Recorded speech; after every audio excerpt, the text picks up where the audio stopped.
মাত্র এক্সারসাইজ করবে এবং 3টে এক্সারসাইজই তোমার পেটের জায়গাটা অ্যাক্টিভেটেড করে দেবে, পেটের মাসেল গুলোকে টেন্সড করে দেবে, যাতে তোমার পেটটা টান টান দেখতে লাগে।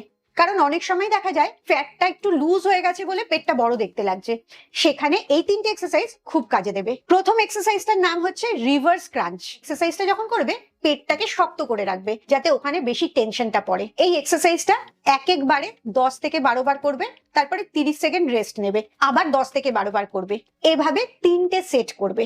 2 নম্বর এক্সারসাইজ হচ্ছে লেগ রেজ।